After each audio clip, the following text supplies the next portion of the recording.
Unregulated and unbalanced demands for scarce water resources mean that by 2050, more than 5 billion people could have restricted access to fresh water. However, there is an effective approach to sustainably sharing and safeguarding the world's limited water resources.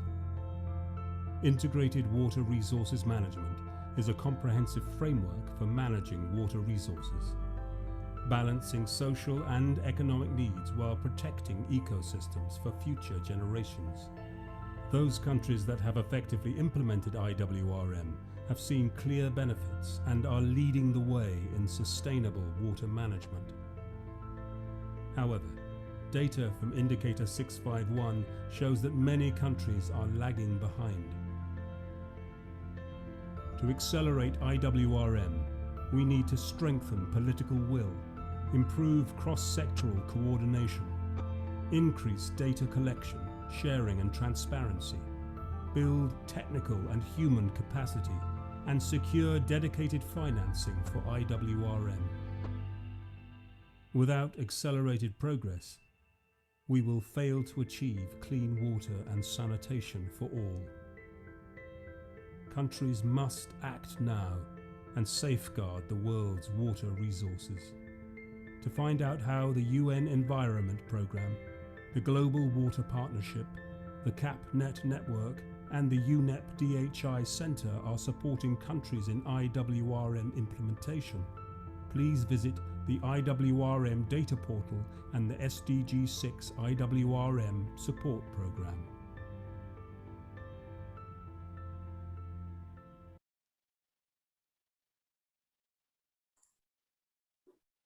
Good morning, good day, and good afternoon, dear participants. It is my pleasure to open this webinar on progress on SDG Indicator 6.5.1 on the degree of IWRM implementation. My name is Sandra Brillman. I am a program associate at GWP, and I am your facilitator for today's webinar. This webinar is part of a series of webinars hosted by the UN Water Integrated Monitoring Initiative for SDG 6 to present the 2021 status of SDG 6. The UN Environment Programme, UNEP, as the custodian agency of SDG Indicator 6.5.1, is responsible for organizing the data drive for this indicator and is supported by UNEP DHI, CapNet, and the Global Water Partnership. As said in this webinar, we will discuss progress on SDG Indicator 6.5.1 on the degree of IWRM implementation, and we have a very exciting agenda today with presentations on the current status of implementation, but then we will also discuss insights on how to accelerate progress. A few housekeeping rules at the very beginning for this webinar. All participants will be muted except for the designated speakers. So if you have general comments, please use the chat function. If you have questions for the panelists, please use the Q&A function that is also on the bottom of your Zoom meeting. We will try to answer as many questions as possible that we can, but if we don't manage to answer your question, we will make sure to follow up afterwards. And if you have difficulty with your audio connection, please write the tech hosts on the chat and we will try to resolve that. Interpretation today is available in French and in Spanish. And please click on the icon at the bottom of your Zoom meeting to access interpretation. With this, I would like to invite you to listen to the video message from Kelly Ann Naylor, the UN Water Vice Chair, on the webinar series. Could you please play the video? Thank you.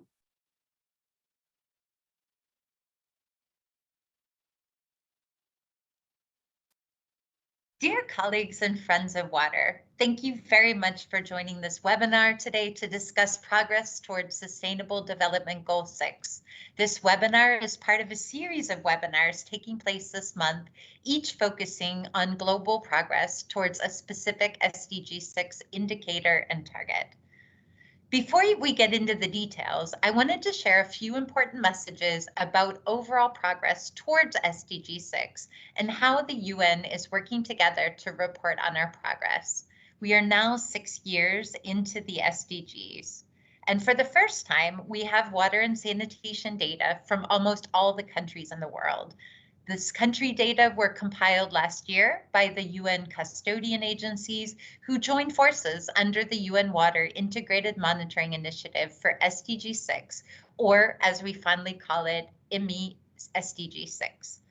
The unprecedented level of reporting is a major accomplishment for us as a global community, but even more so for all the country focal points who are joining us in this webinar. On behalf of UN Water, I would like to thank all of you for your extra hard efforts in monitoring SDG 6 in your country this year, especially in the difficult times we've been all living through.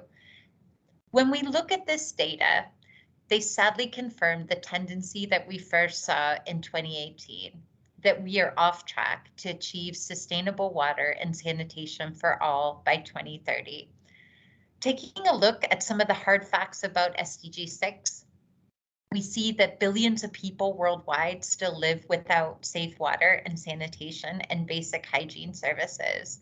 Nearly 10% of the world's population still live in areas with extreme water stress. We know that wastewater is being released untreated into the environment, and 1 in 5 of the world's river basins are changing rapidly, which is exacerbated by changes in climate. We see that sustainable management of water resources remains out of reach for many countries. The data show that in order to meet our goals and targets, we are going to need to accelerate progress, and in some areas up to 4 times faster to be able to meet SDG 6 within the next 9 years.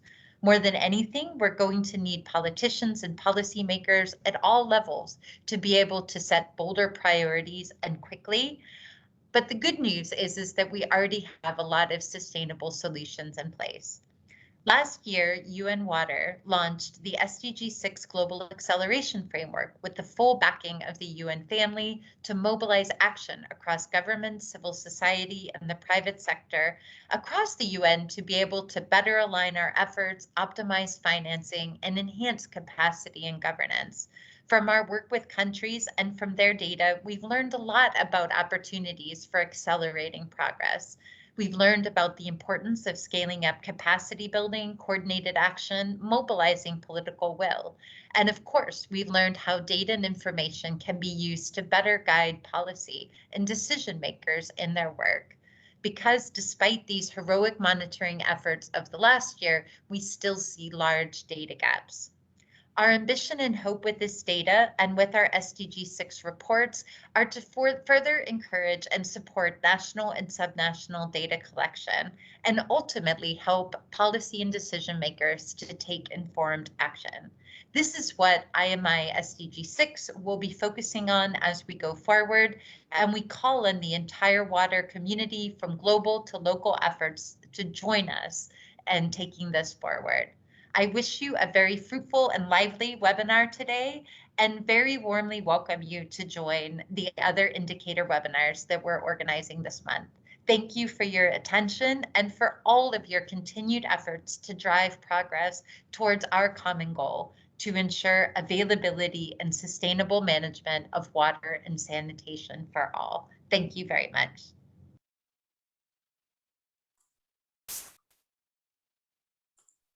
I hope you have enjoyed these introductory words. I would like now to invite you to also participate actively in this webinar by joining our POLEF through the link that is provided in the chat, polef.com/GWP.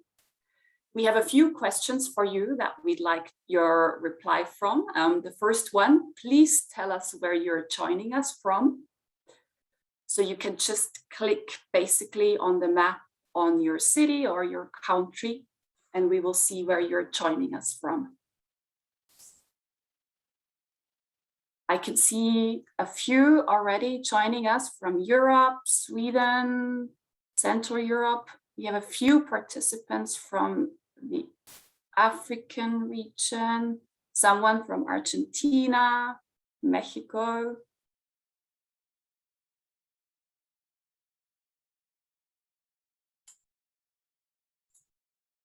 I will wait a little bit longer. Maybe there is more participants who are still joining us.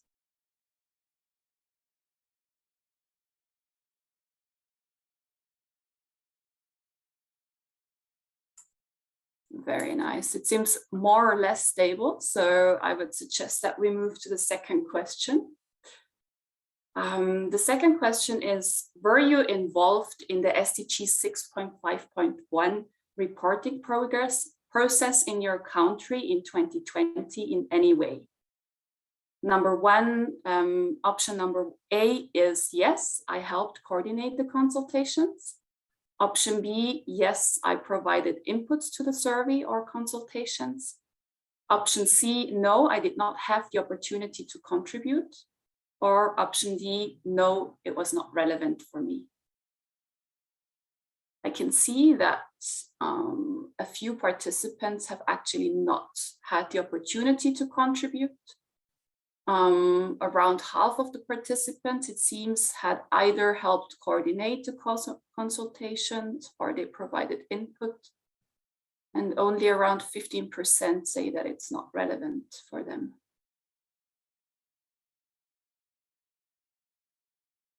We have a few more on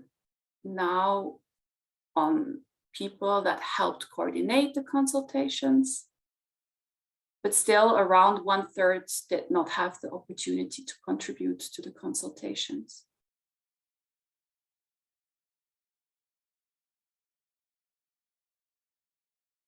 Thank you very much for your answers. This is certainly very useful for us. I would then suggest that we move on to the last question. In 1 or 2 words, what is most needed to improve water management in your country? So please just put 1 or 2 keywords into the polyf. I can here read integration. This is certainly something very important. Decisión política.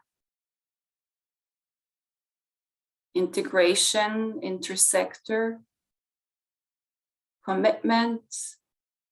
So there's certainly a lot of wording around an integrative approach, which is of course at the core of IWRM.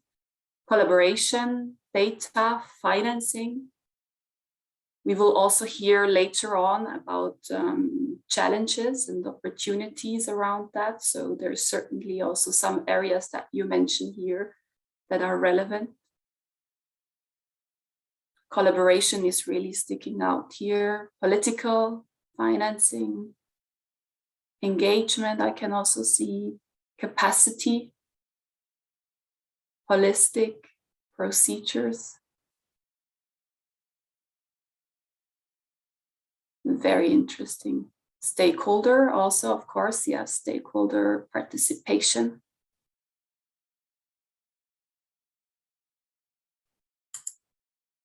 Perfect.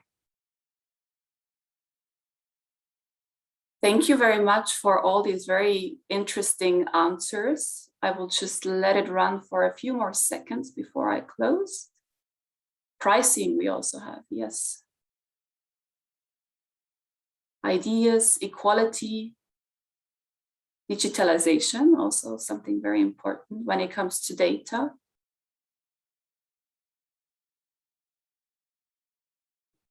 Thank you so much. Okay, I would propose that we close the polyf for now. Thank you for your contributions. And with this, I would like to hand over to our first presentation to Maya Bertule, Senior Technical Advisor at UNEP DHI, who will share with us some results and insights on the status of SDG Indicator 6.5.1. Maya, over to you. Thank you, Sandra, and thank you for the opportunity to present here today. As mentioned, I'll give a brief overview of the global status on integration of integrated water resources management, and that is based on the latest data collection round on SDG indicator 6.5.1 on the degree of implementation of IWRM. Next slide, please. So in short, the survey on indicator 651 contains 33 questions.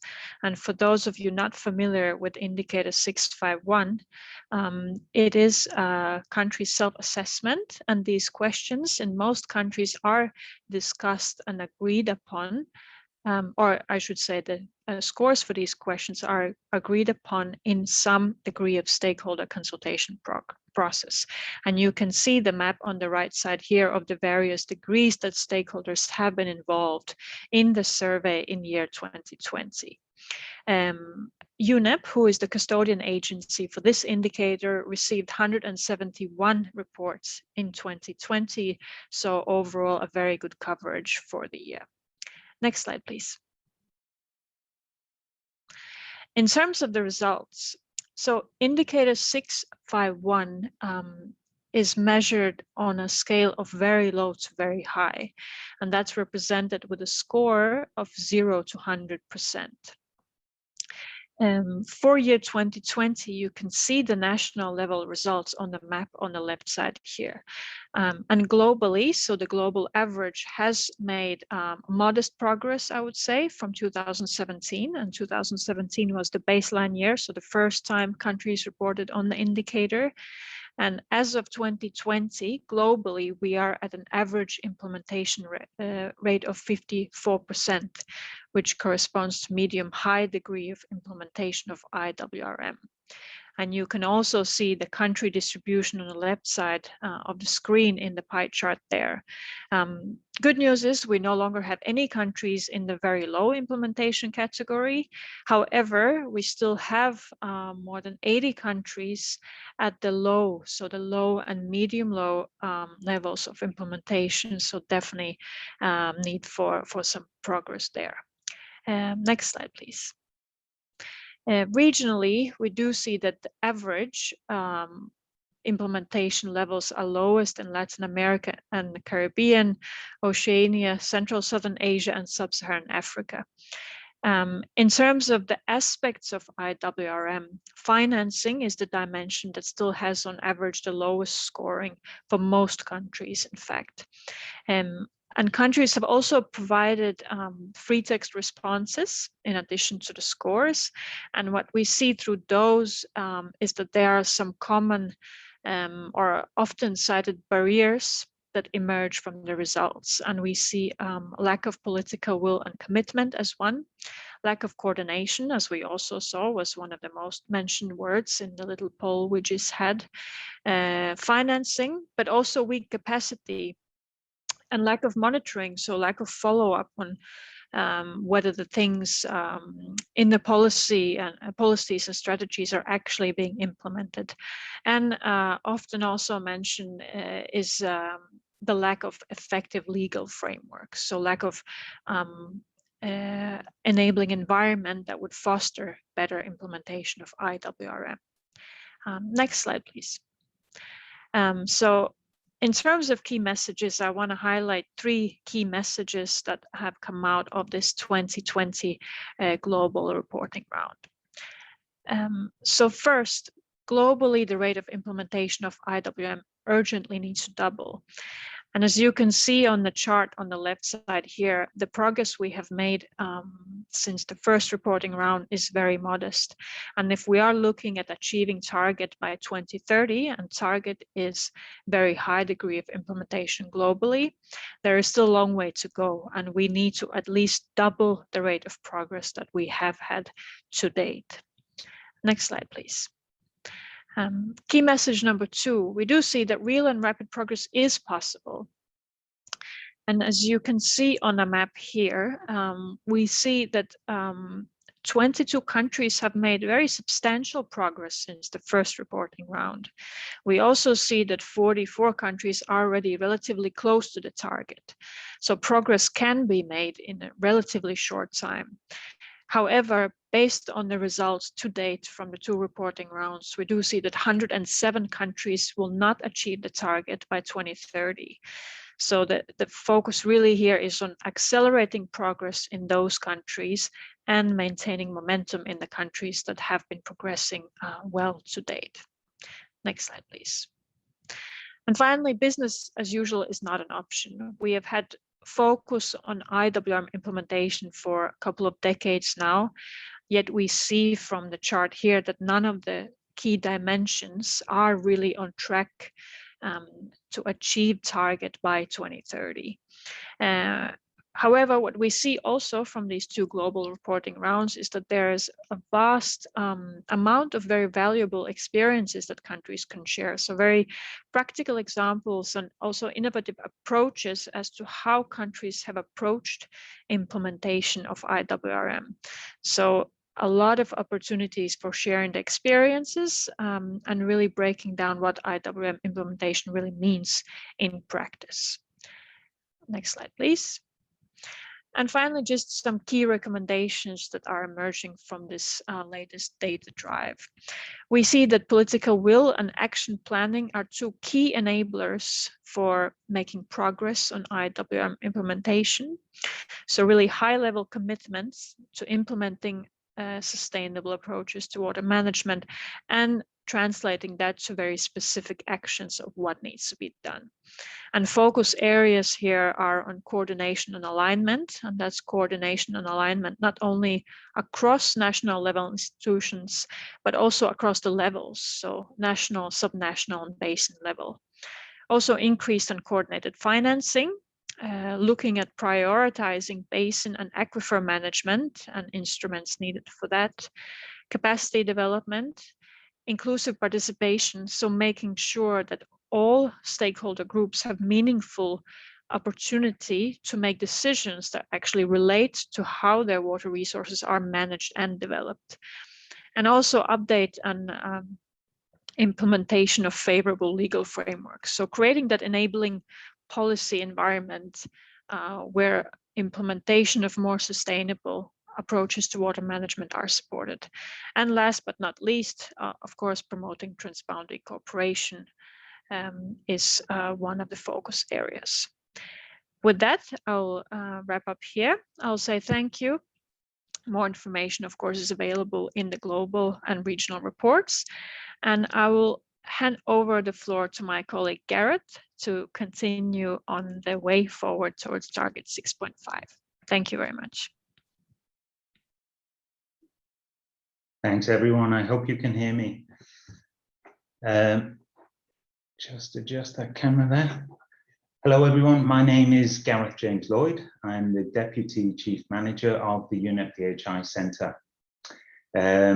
I think Maya did a great job of providing us with an overview, a picture of the status, the direction, and overall recommendations from the global reporting.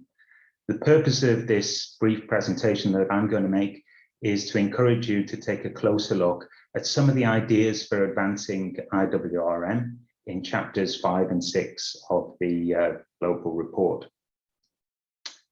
How are we doing there? Could you just go back one slide, please? Yeah, thanks. The global report can be found on the IWRM data portal. There's the link here, direct to the publication, but please don't go there, look in there right now. Hang back with us for an hour or so. In the global report, you'll see the countries have shared with us a wealth of information on how they've addressed their challenges to be able to make some progress. In chapter 5 of the report, you'll see some of the best experiences from over 150 countries that have been consolidated and presented to you. And we propose a series of success factors, or what we call success factors. These success factors are what countries have told us works and can be used to help guide or inspire action. For example, we can see that different groups of actors have very different focuses or foci, but also shared interests. For example, there's a great case in the report from China where a water monitoring system in the coal industry is linked to water charging. And basically this system is applied to help manage and save water. It generates revenue and of course creates some kind of return on investment. Chapter 6 of the report also recommends processes that these different groups of actors can undertake to advance their shared interests. So please take a look. Next slide, please. There we go. National, regional, and local authorities are clearly seen as the group that needs to lead the way in water management. Yeah, but one of the most commonly reported challenges they have in implementing IWRM is coordination. And what's a typical problem is that overlapping mandates between multiple institutions that don't talk to each other. Well, this is a clear recipe for problems that I'm sure you might have seen in your own countries through your own professional or personal experiences. Creating a dedicated multi-stakeholder task force or a similar type of group that meets regularly to discuss planning and operations is an obvious thing to do. But from the reporting, we see that this doesn't often or always happen. But when it does, even if it's not perfect, it's definitely a step in the right direction. Critically, many countries have also pointed to the need to secure high-level political will, as Maya mentioned. And this is needed, of course, to achieve overall progress on IWRM implementation. What we see is that politicians sometimes just don't understand the need for coordination until it's too late. And the problems that manifest themselves range from failing water supply for homes, agriculture and industry, as well as challenges in dealing with climate change. Building on that as well, we can see arguments between neighboring countries.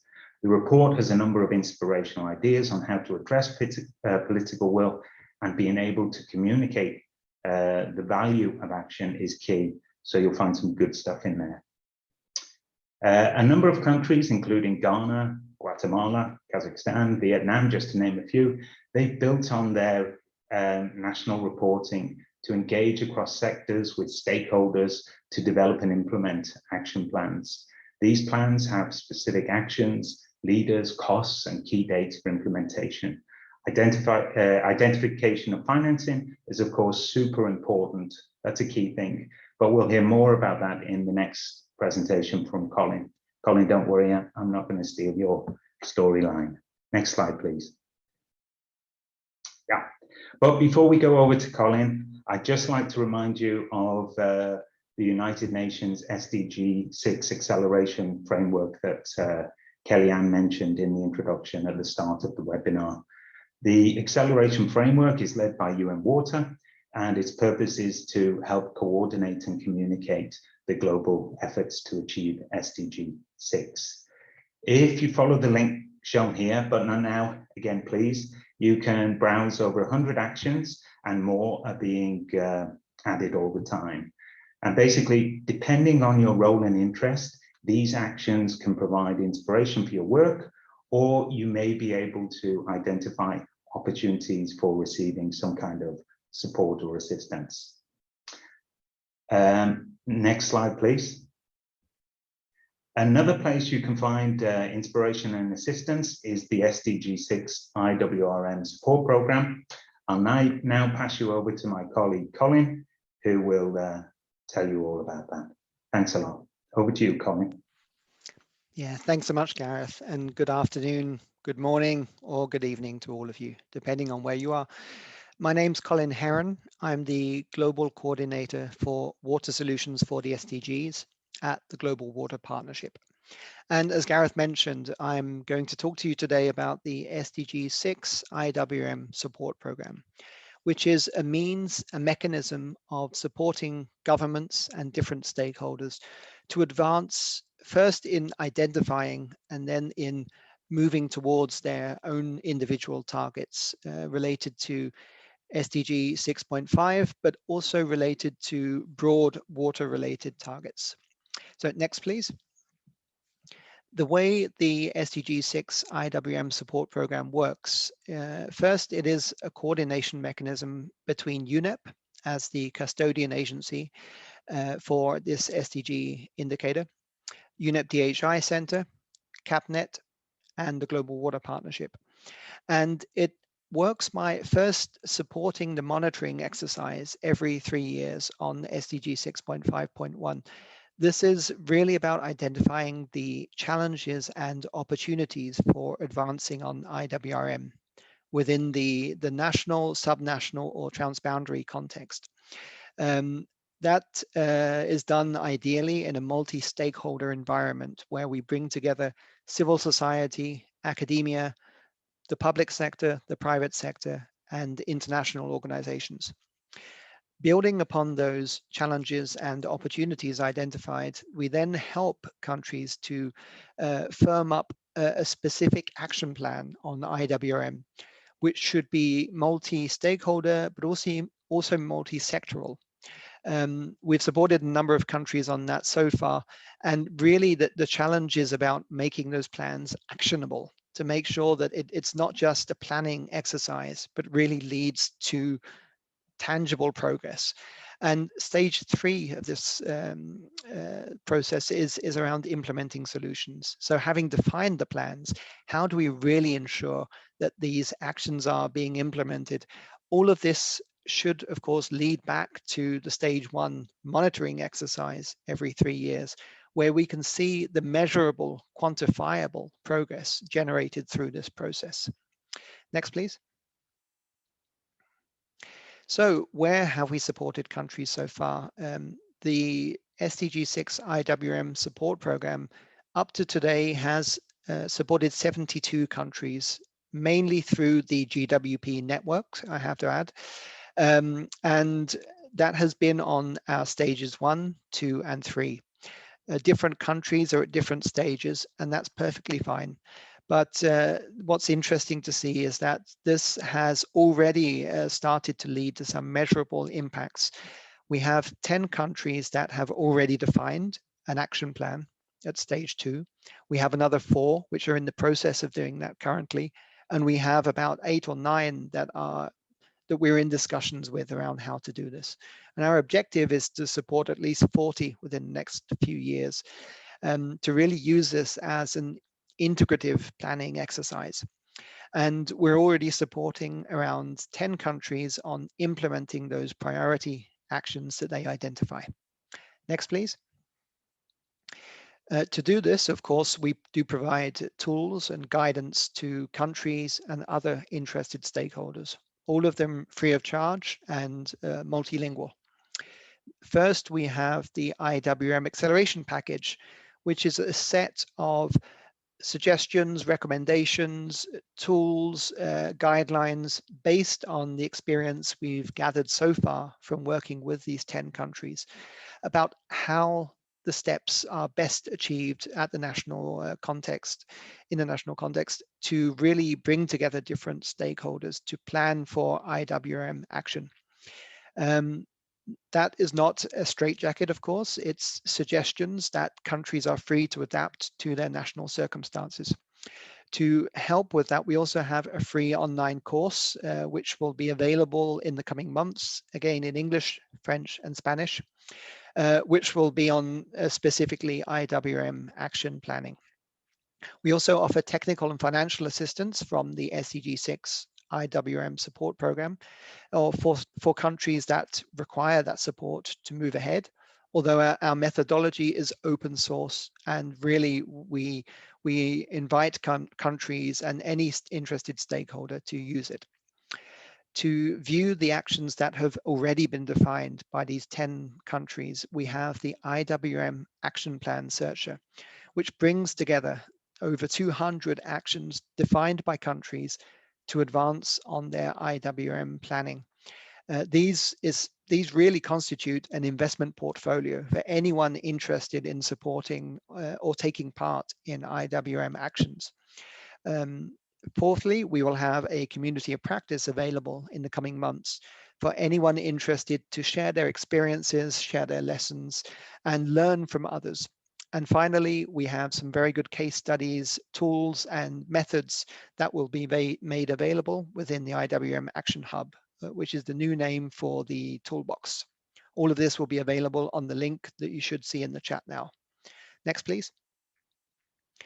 We also have some regional reports, which is building upon the monitoring exercise at the national level to look at regional trends and opportunities, building into political action and political agendas.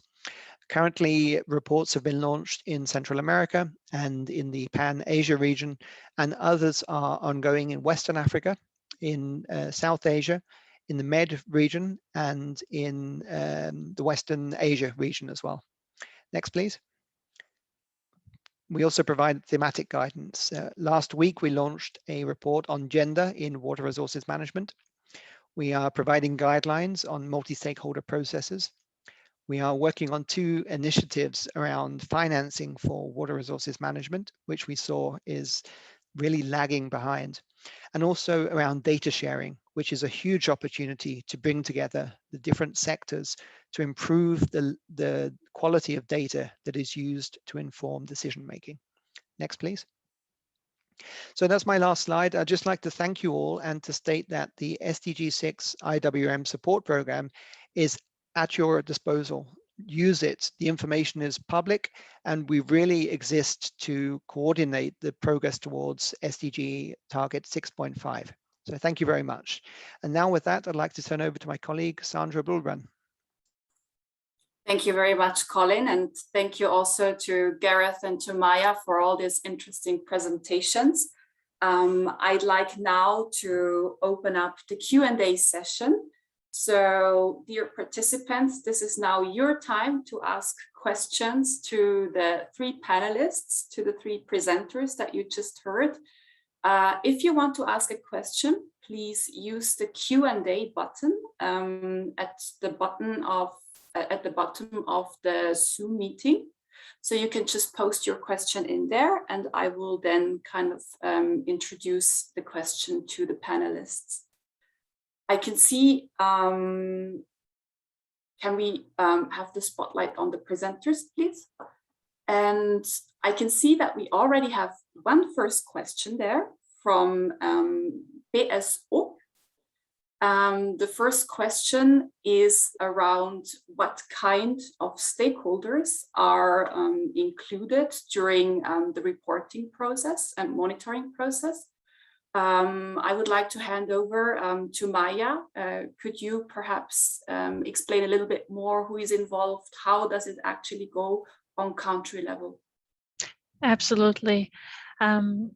So the way that information is collected is through a designated national focal point. So every country has a national focal point. But as I also mentioned briefly in my introductory presentation, it isn't just that one person that's sitting and reporting on behalf of the whole country. So normally most of countries, and we know, for example, through the support program, more than 60 countries had national workshops that then convene a wide range of stakeholders, and examples can be finance ministries, can be ministries of energy, representatives from NGOs, from civil society, for example, environmental organizations. It can also be various subnational level or regional level stakeholders, and those are just some examples. We actually have overview of those stakeholders consulted in each of the national submissions. So that information is available for most countries. So if you are looking at the national submissions, in annex information, there are details of who was consulted. So from our side, we interact primarily with the national focal point. However, it is that national person that has the role to coordinate, collect responses from the national stakeholders. That will be in short. There is more information and sort of a breakdown of those both in the global report, and if you're interested in a specific country, that information should be available for most countries in the national submission. Thanks. Thank you very much, Maya. I think this was a very good explanation. I can also see in the chat that we have one question on that is a bit around the clarification around stage 1, stage 2, stage 3. What does it actually mean? And I think we have now heard already a little bit about multi-stakeholder workshops that take place for reporting, for gathering data. This is part of these 3 stages of the program, but what happens concretely afterwards? Colin, I would like to hand over to you with this question. Yes, thank you, Sandra, and thank you for the question. Really, stage 1 is what every single UN member state has committed to. So that is, I would say, the minimum that is expected, at least taking a temperature check every 3 years. Stage 2 is offered to countries that are interested in advancing on that. So not just taking the temperature, but seeing how they can do something with, to get their temperature down, so to speak. Countries that have shown their interest in doing that, and where we are also able to provide that, have gone to stage 2, and we're looking to expand the number of countries that we support on that. We've only just started, I would say, and the planning exercise, I would very much like to do it with many more countries. Stage 3 is really just a limited number of opportunities that so far we've been able to capitalize. But again, the potential for that is much higher. So really, for each country, they're at a different stage, but that really depends on what the country has chosen to do with the monitoring exercise. Really, our objective is that the monitoring exercise should be a starting point for progressing on IWRM. Thank you very much, Colin, for this explanation. I have a very specific question also in the Q&A from Mauritius, who is asking actually also about the country responses on indicator 6.5.1. Where can they access that? Where can they see these country responses, and where is this data available, and what kind of data is available? Maya, I'm sure you can help out with that. Yes. We'll have a brief slide with the links to portals, but all the national reports are available for anyone interested in the IWM data portal. And those are vetted by the focal points, so they are also representing what is the national submission to the UN Statistics Division. We also have one more question that is very specific around transboundary cooperation, or more transboundary focusing. Is there a financing program basically that is targeting transboundary watersheds? We have this question in the chat. I would like to maybe see if one of the panelists would like to take this one on. Gareth? Yeah, sure. Yeah, I don't mind. I don't claim to be the full expert, but so I invite other colleagues to chip in as well. In terms of what we're offering through the support program, of course, we are interested in providing assistance to transboundary processes between countries. But in terms of financing or financing for action, this isn't something we're able to do right now. And countries should turn to other financing sources, such as it could be the Global Environment Facility, the Green Climate Fund, the Adaptation Fund, or even in designing World Bank projects or Development Bank projects. These would be places where you could get serious financing. Thank you, Gareth, for that one. Would anybody like to complement with that? If I may, Sandra, there's not a single funding source that is applicable across the board. And I think the open invitation that we have here is to really find what's most applicable to each case, each country. And I just want to add that it's clear that not all of the expectations should be placed on international donors, on external aid. There has to be a strong counterpart from the national or in this case, perhaps regional bodies, that ensures that the funding provided from external aid can be sustainable and can really generate the longer term benefits that we are all looking for. Yeah, definitely. Thank you very much, Colin, for adding this. We have another question, a very specific question, again for you, Colin. Could you explain what is new in the toolbox mentioned and the change to the hub? Yes, I was just about to answer that actually in the chat. But so basically, the toolbox has been now fully aligned with SDG 6.5.1, because those who know the toolbox will know that it's been around for much longer than the SDGs. So now it has the 4 very clear dimensions of IWRM. Financing was the one that was previously not made specific as a section of its own. So now that's been attended to. There are new tools, new guidance documents, and many more case studies. So we're really looking to dig into why certain stories, why certain projects have been a success, and why also some of them haven't, to learn from both success and failure. And we very much want the new toolbox to be very action-oriented. It's not an academic tool, although academics may use it, but we very much hope that water practitioners, everyone interested in advancing on IWRM, can use the toolbox as a reference material for that. And it will also integrate, the community of practice, which will be a much more interactive way of understanding who's doing what and how different countries and different stakeholders are advancing.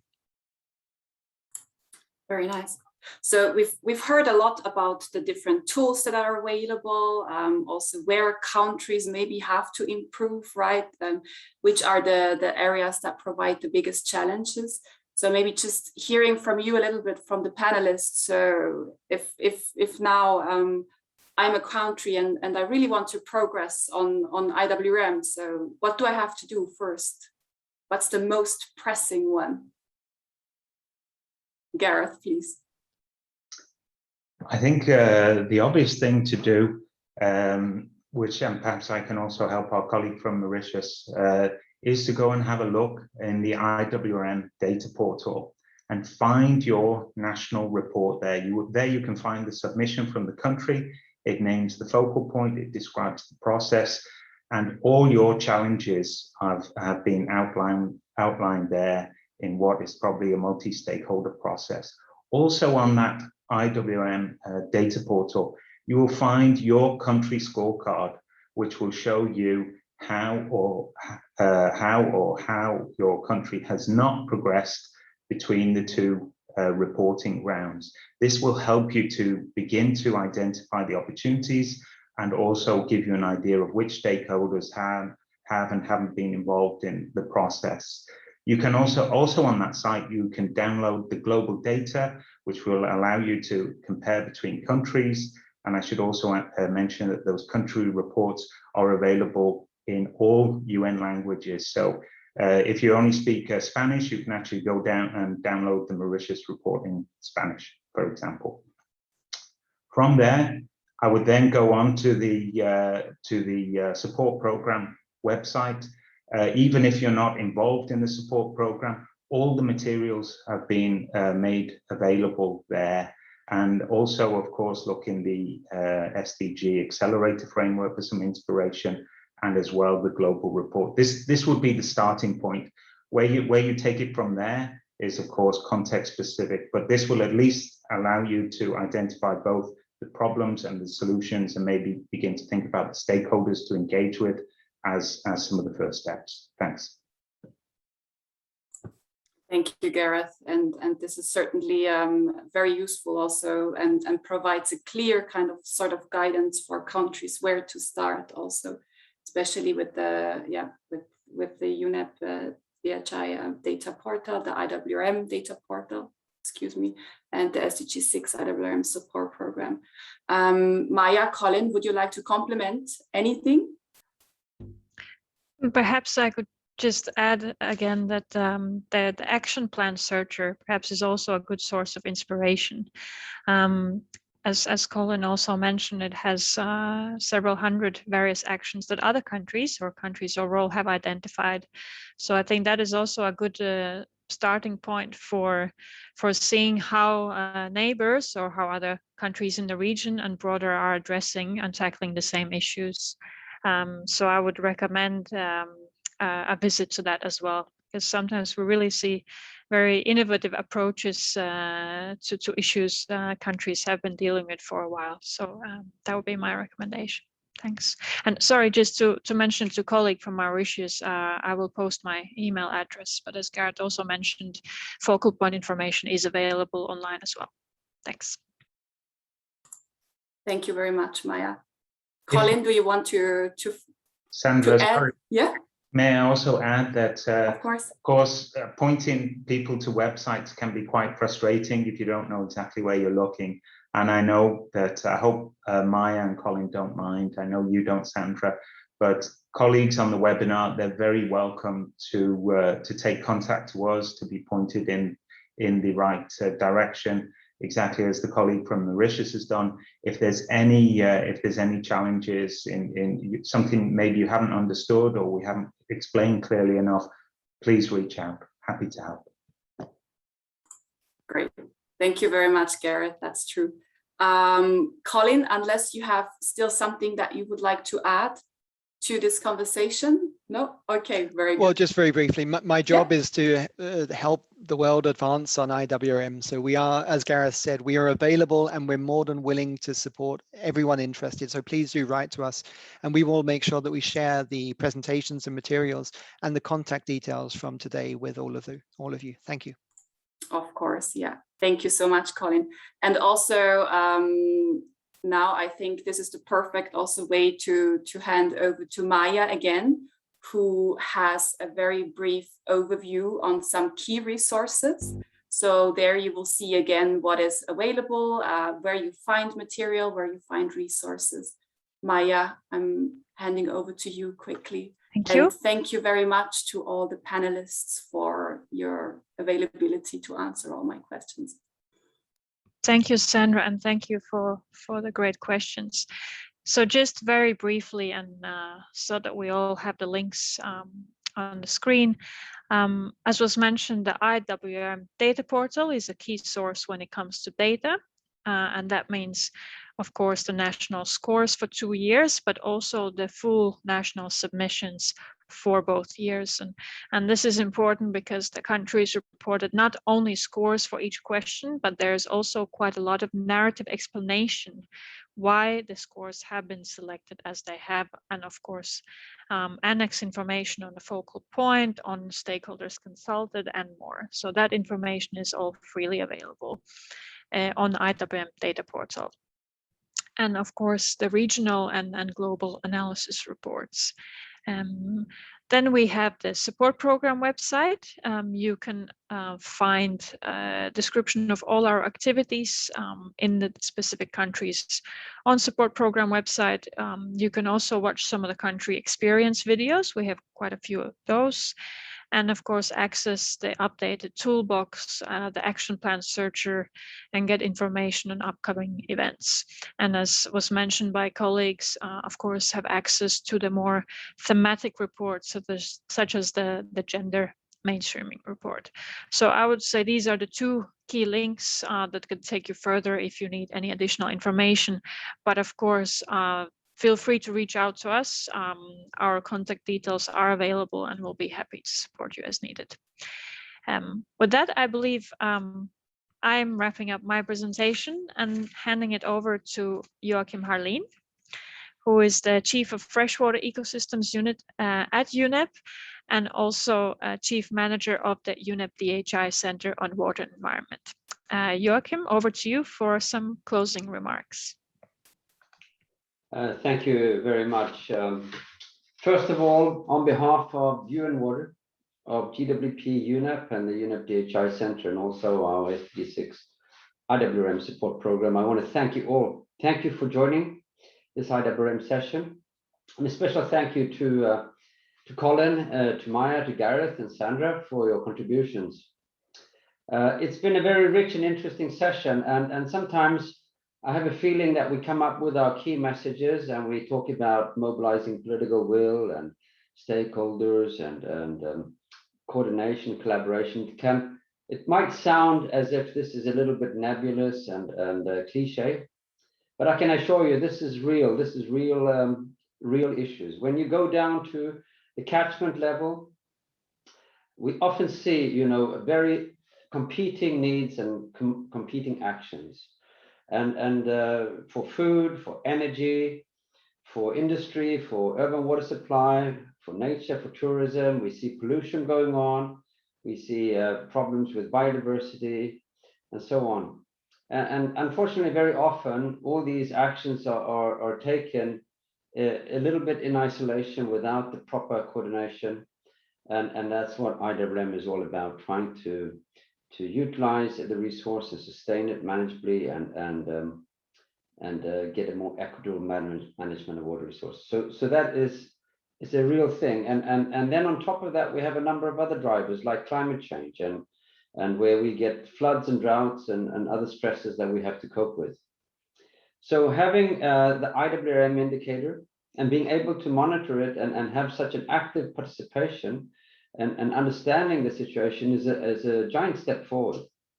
And we can see that even if we're not taking giant steps in the world at a global level, increasing the score with 5 percentage units, it's still progress being made.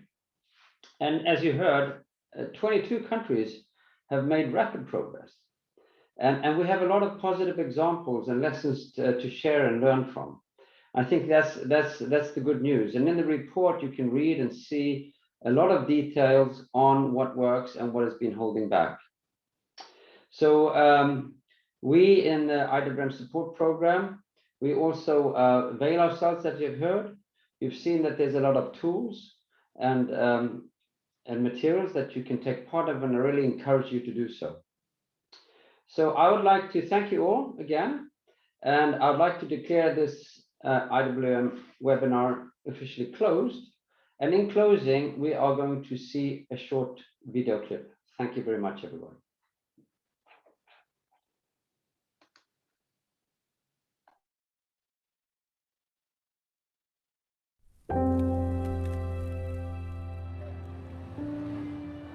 In today's interconnected world, we face complex challenges. And at the heart of them, there is one element that connects us all: water. Every year, we use more water, yet global availability is constant. If we don't act soon, by 2050, water scarcity may threaten up to 5 billion people. In 2015, the global community agreed on a unified agenda to solve these challenges. These common objectives are called the Sustainable Development Goals, or SDGs. These goals should be achieved by 2030. Like water, they are all integrated. We can achieve them if we come together to manage our limited water resources like never before.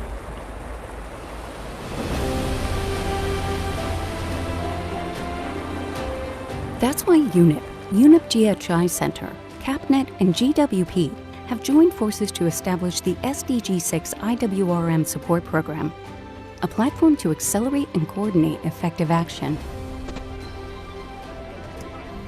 Different stakeholders, but together they have a common goal: to understand the water-related challenges, design viable solutions for them, and implement integrated responses to help countries achieve the SDGs.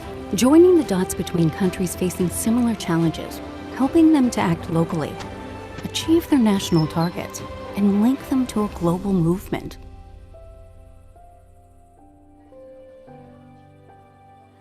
Come together, be a part of the solution.